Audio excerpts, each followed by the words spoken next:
Assalamualaikum warahmatullahi wabarakatuh. Sahabat semuanya yang dimuliakan Allah Subhanahu wa taala, pada kesempatan ini kita lanjutkan membaca kitab Syarah Matan Warakat. Bismillahirrahmanirrahim. Alhamdulillahirabbil alamin wassalatu wassalamu ala sayyidina Muhammadin wa ala alihi washabbihi ajmain, amma ba'du. Qala al-musannifu wasyarih rahimahumullah wa nafa'ana bi ulumihima amin ya rabbal alamin. Sebelumnya kita belajar tentang definisi amar. Amar itu istida'ul fi'li kemarin. Meminta perbuatan dengan perkataan yang terjadi dari orang a'la ke adna, dari atas ke bawah, yang tujuannya mewajibkan. Dan nanti sebaliknya, meminta melakukan perbuatan. Kalau meminta meninggalkan perbuatan, nanti nahi, bukan amar. Jadi kenapa kita perlu mempelajari tentang amar nahi? Karena ini ya itulah dia kemarin judulnya Abwabu Usul Fiqh. Jadi bab-bab yang ada dalam usul fiqh tentang amar nahi, tentang kalam, mujmal, muqayyid, am, khas dan seterusnya, biar ketika kita membaca Al-Qur'an paham. Lebih-lebih ini diperlukan oleh mujtahid tentunya untuk bisa memahami setiap ketemu kata amar dalam Al-Qur'an atau kata amar dalam sabda Nabi. Kemarin mutlak amar mafhumnya yaitu wujub. Setiap ketemu kata perintah, selama nggak ada dalil yang menunjukkan bahwa tidak wajib, berarti dipahami wajib. Kecuali ada dalil atau karinah yang memalingkan dari wajib menjadi bukan wajib, sunnah atau ibahah. Itu kerja keras para ulama untuk mencari dalil-dalil ketika ketemu satu amar. Selama dia masih mutlak amar, maknanya wajib. Kecuali ada dalilnya, karinah yang memalingkan dari wajib menjadi tidak wajib, menjadi sunnah atau ibahah. Kemudian kemarin sigat amar yaitu sigat if'il atau fi'il amar lah, atau fi'il mudhari' juga bisa yang kemasukan lam amar atau isim fi'il amar. Kemudian kemarin apakah amar itu menghendaki berulang-ulang? Kemarin tidak. Pendapat yang sahih menyatakan cukup satu kali, karena dengan satu kali sudah tercapainya maksud dari yang memerintah. Kecuali ada dalil yang menunjukkan harus berulang-ulang, itu baru berlaku berulang-ulang, seperti perintah sholat harus berulang-ulang, perintah puasa Ramadan harus berulang-ulang setiap ketemu Ramadan. Itu kemarin. Sekarang kita lanjutkan. Halil amru yaktadil fura amla. Apakah bermula amar itu menghendaki ia akan segera atau tidak?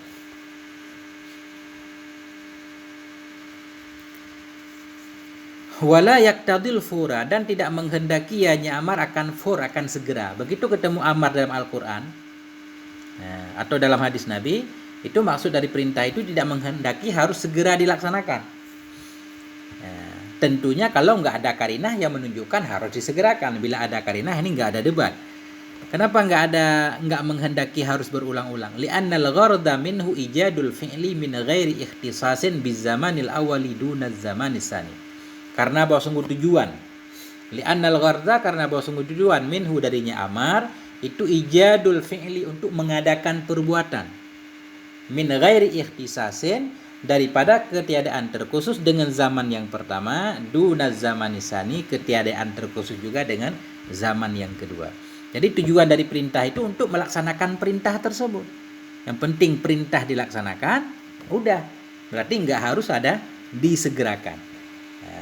Ya selama nggak ada dalil yang menunjukkan harus pada zaman tertentu atau pada zaman yang khusus. Ini masih mutlak amar. Bila ada dalil tertentu yang menunjukkan harus disegerakan, berarti harus disegerakan. Misalkan fas'au ila zikrillah, bersegeralah kamu kepada, itu memang lafadznya is'au, bersegera, nggak boleh ditunda. Begitu adzan, kita harus segera. Waqila, dan dikatakan orang yaktadil fura, dikatakan orang, pendapat kil menyatakan menghendaki ianya amar akan fur, harus segera dilaksanakan. Wa ala zalika buniya qaulu man qala yaktadit takrar, dan di atas demikian pendapat yang menyatakan amar menghendaki disegera, di atas demikian dibangun akan perkataan siman yang berkata ia yaktadit takrar, menghendaki ia akan berulang-ulang.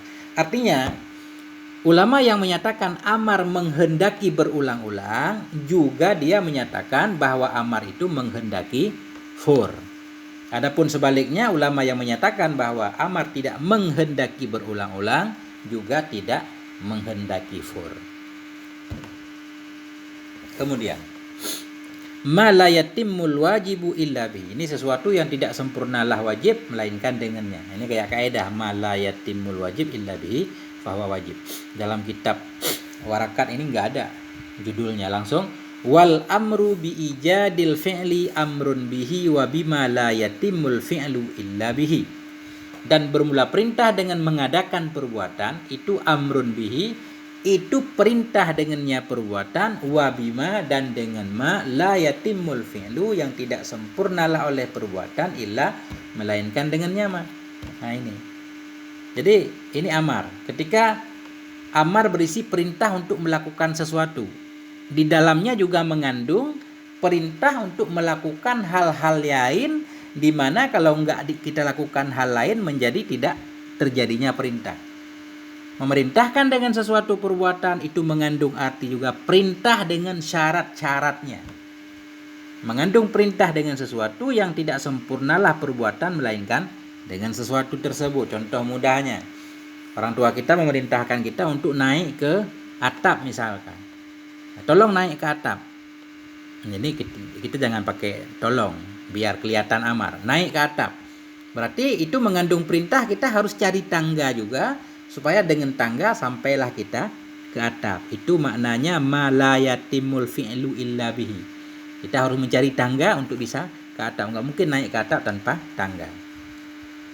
Contoh, kal amri bis sholati amrin bit taharatil muaddiyati ilaiha. Seperti perintah dengan salat, perintah dengan bersuci yang membawa ianya bersuci ilaiha kepadanya salat. Atau kal amri bis sholati amrun bit taharatil muaddiyati ilaiha.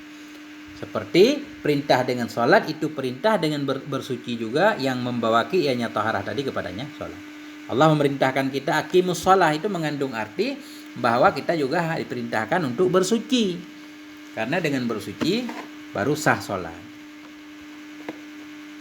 Fa inna sholata la tasihu binut taharah. Karena bahwa sungguh salat itu tidak sah hanya salat bidun taharah dengan tanpa taharah. Ya, ini judulnya khurujul ma'muri an uhdatil amri. Keluarnya si ma'mur, keluarnya orang yang diperintah an uhdatil amri dari khitab amar. Ya, jadi selesai tugas kita ketika kita sudah melaksanakan perintah. Wa idza fu'ila bil bina'i lil maf'uli ail ma'mur bih, wa idza fu'ila ay bil bina'i lil maf'uli al ma'muru bihi yakhrujul ma'muru anil uhdah. Apabila telah diperbuat, bagaimana cara baca fu'ila dengan bina majhul? Naib fa'il fu'ila kembali kepada ma'muru bih. Apabila telah dilaksanakan akan ma'mur bih. Ma'mur bih sesuatu yang diperintah, niscaya yakhrujul ma'mur, keluarlah si ma'mur, orang yang diperintah, anil uhdah, dari ketentuan perintah tadi. An uhdatil amri, daripada khitab perintah, daripada ketentuan perintah. Wa yattasiful fi'lu bil ijza, dan bersifatlah oleh perbuatan yang diperbuat oleh dia bil ijza dengan memada atau dengan sah. Ketika yang diperintah tadi sudah melakukan perintah, berarti dia sudah keluar dari ketentuan perintah yang diarahkan kepadanya. Apa namanya? Uhdatul amri. Bila seseorang sudah melakukan perintah, maka orang itu sudah selesai dari kewajibannya. Wa yattasiful fi'lu, dan bersifatlah oleh perbuatan dengan memada atau dengan sah, bahasa mudahnya. Kita diperintahkan sholat, kita laksanakan sholat, selesai, berarti kita sudah melaksanakan perintah dan sholat kita itu sudah sah, sudah cukup.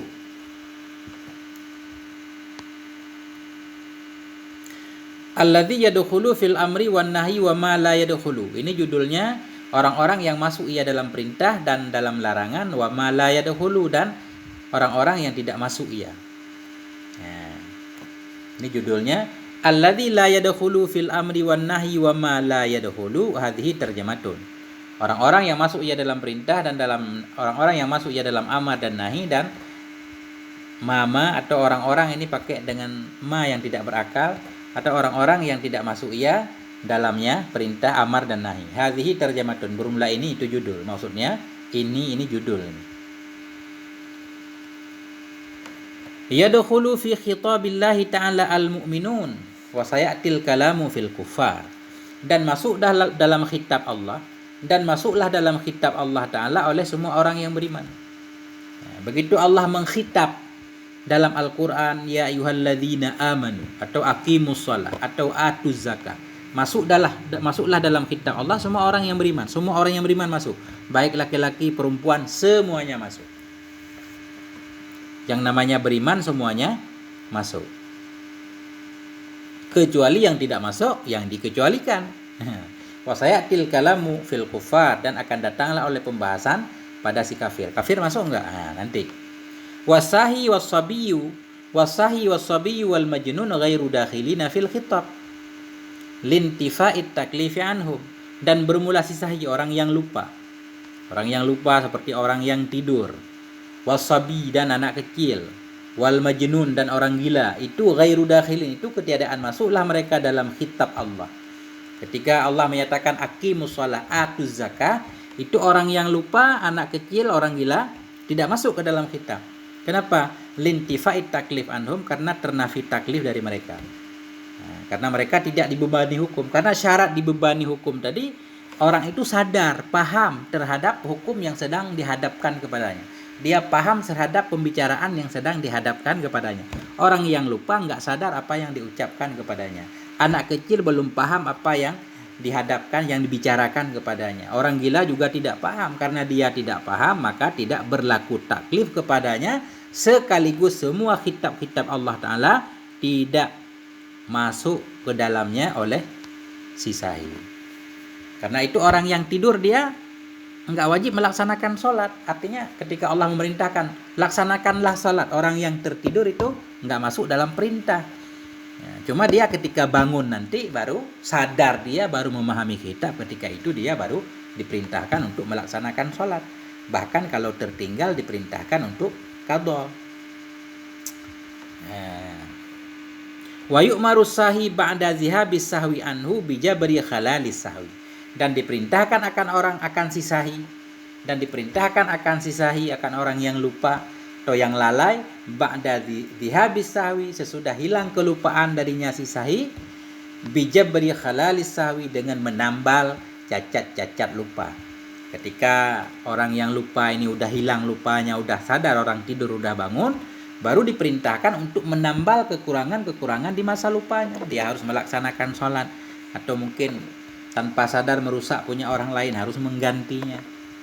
Kakadha'i ma fatahu minas shalah, ini seperti mengqadha yang luput ianya ma akannya sisahi dari sholat. Orang yang lupa tertidur luput sholat, dia harus mengqadha sholatnya. Wa qadhamani ma atlafahu minal mal, seperti membayar ma yang telah merusak ia akannya ma dari harta. Dalam masa lupa dia merusak punya orang lain, atau enggak sadar misalkan, harus membayar tetap. Tapi bayarnya ketika dia sudah sadar. Ini baru tentang kafir. Halil kufaru mukhatabuna bi furu'i syariah amla. Adakah bermula si kafir itu yang dikhitab mereka itu dengan furu' syariat atau tidak? Artinya begini, apakah orang kafir itu berlaku ketika Allah memerintahkan sesuatu, apakah orang kafir masuk di dalamnya? Apakah dia mesti melakukan perintah itu juga? Apakah kitab-kitab syar'i, hukum-hukum syarak itu dihadapkan juga, diarahkan juga kepada orang kafir? Ini wal kufaru mukhatabuna bi furu'in syara'i wa bima la tasihu illa bihi wa huwal Islam. Dan bermula orang kafir itu mukhatabun, mereka itu dikhitabkan, diarahkan hukum kepadanya dengan segala furu'-furu' syariah, dan dengan ma yang tidak salah ianya furu' syariah, melainkan dengannya ma. Apa ma yang tidak sah furu' syariah dengannya ma? Wahwal Islam, yaitu Islam. Jadi orang kafir itu diperintahkan untuk melaksanakan furu' syariah. Kafir diperintahkan untuk melaksanakan salat, melaksanakan puasa, dan semuanya. Sekaligus juga diperintahkan untuk melakukan sesuatu yang tidak sah furu' syariah, melainkan dengan sesuatu, yaitu Islam. Jadi kafir juga diperintahkan untuk Islam, karena dengan Islam maka sahlah dia melaksanakan puasa, zakat, semuanya. Artinya bagaimana? Kan kafir bagaimana dikhitab? Kan dia kalaupun dilaksanakan nggak sah kalau nggak Islam. Nah, artinya di samping dia kafir nanti ada dosa terhadap kekafirannya plus dosa dia meninggalkan furu' syariat karena tidak mau melakukan syarat-syarat yang menyebabkan dia jadi sah melakukan furu' syariat. Nah, double dosanya. Liqaulihi, karena firman-Nya Allah Subhanahu wa taala hikayatan anil kuffar, karena firman Allah taala menceritakan tentang orang kafir. Dalil kafir kena furu' syariah karena berdasarkan firman Allah. Allah berfirman menceritakan tentang orang kafir, masalakakum fi sakar, apa yang membuat kamu masalah, bermula apa itu yang menjatuhkan ianya apa akan kamu ke dalam sakar, apa yang menyebabkan kamu jatuh dalam neraka sakar? Qalu, mereka berkata, lam naku minal musallin, tidaklah kami itu dari orang yang sholat, kami enggak sholat. Padahal kafir dia, bagaimana kafir sholat? Nah, ini menunjukkan dia diperintahkan sholat dengan jarak Islam dulu. Wa faidatu khitabihim biha iqabuhum 'alaiha id la tasihhu minhum. Bermula faedah khitab mereka dengannya furu' syariat, itu menyiksa mereka di atasnya furu' syariat. Id la tasihhu, karena tidak sahnya furu' syariat dari mereka. Apa manfaat mereka dimasukkan ke dalam perintah-perintah Allah Subhanahu wa taala? Maksudnya itu tambahan siksa untuk mereka. Karena tidak sah mereka melaksanakan furu' syariah tanpa Islam. Artinya Allah bukan hanya memerintahkan mereka untuk masuk Islam. Maksudnya begini, diperintahkan masuk Islam, enggak masuk Islam. Begitu dia enggak masuk Islam, apakah enggak diperintahkan sholat, zakat, segala macam? Tetap diperintahkan. Karena dengan diperintahkan sholat zakat itu mengandung arti juga dia harus Islam supaya bisa melaksanakan segala perintah. Artinya dosanya double tidak mau Islam, double karena meninggalkan furu' syariat, disebabkan furu' syariat itu enggak sah tanpa adanya Islam. Oh ini, idz la tasihu minhum halal kufri, karena tidak sah ianya furu' syariat dari mereka halal kufri pada ketika kafir, litawaqqufiha 'ala niyatil mutawaqqifati 'alal Islam, karena terhentinya furu' syariat di atas niat yang terhenti ianya niat di atas Islam. Jadi faedah kitab mereka dengan furu' syariat untuk menyiksa mereka di atas mereka meninggalkan furu' syariat. Karena furu' syariat tidak sah mereka lakukan ketika mereka masih kafir. Karena furu' syariat baru sah harus ada niat. Niat itu baru sah harus ada Islam. Wala yu'akhaduna biha ba'dal Islam targhiban fi. Kalau memang mereka dikhitab, diperintahkan untuk melakukan furu' syariat, kenapa kalau mereka masuk Islam semua kewajiban itu jadi gugur?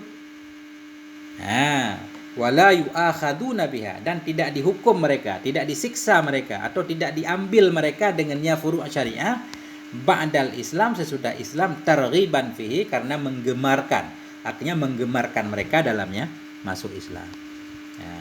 Adapun ketika mereka masuk Islam tidak diperintahkan untuk mengqadha segala macam yang mereka tinggalkan. Kenapa? Targhiban, ini keringanan untuk supaya mereka gemar masuk ke dalam agama Allah Subhanahu wa taala.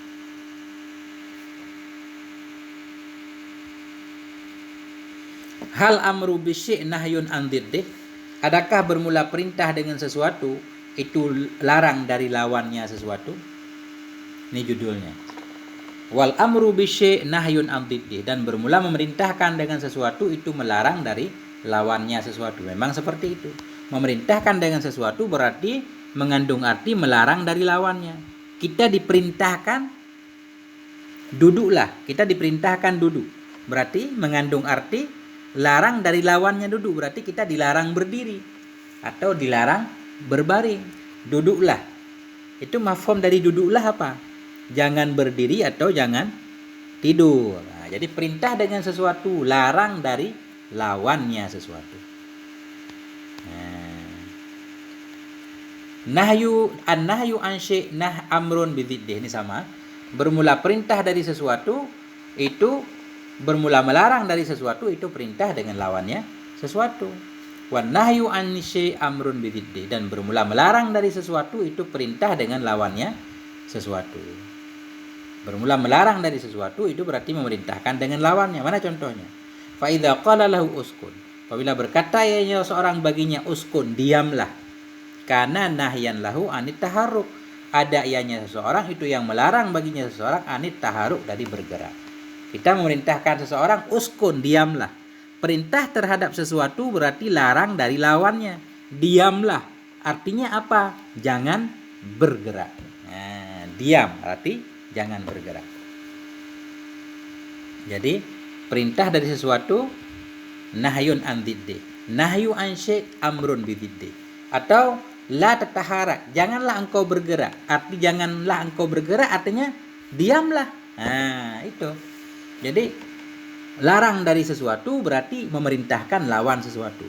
Kalau kita bilang la tataharak, jangan engkau bergerak, berarti uskun, diamlah. Karena lawan dari bergerak diam. Atau apabila berkata ia seorang baginya seseorang la tataharak, janganlah engkau bergerak, karena niscaya ada ianya seseorang itu amiran yang memerintahkan baginya seseorang yang lain tadi bisukun, dengan diam. La tataharak maksudnya uskun. Uskun maksudnya la tataharak. Salatlah. Itu maksudnya apa? Jangan engkau tidak sholat. Ya, sholatlah. Jangan sampai engkau tidak sholat. Puasalah. Jangan sampai engkau tidak puasa. Walhamdulillahirabbil alamin. Nanti selanjutnya tentang definisi nahi. Mohon maaf atas segala kekurangan. Wal afwa minkum. Wassalamualaikum warahmatullahi wabarakatuh.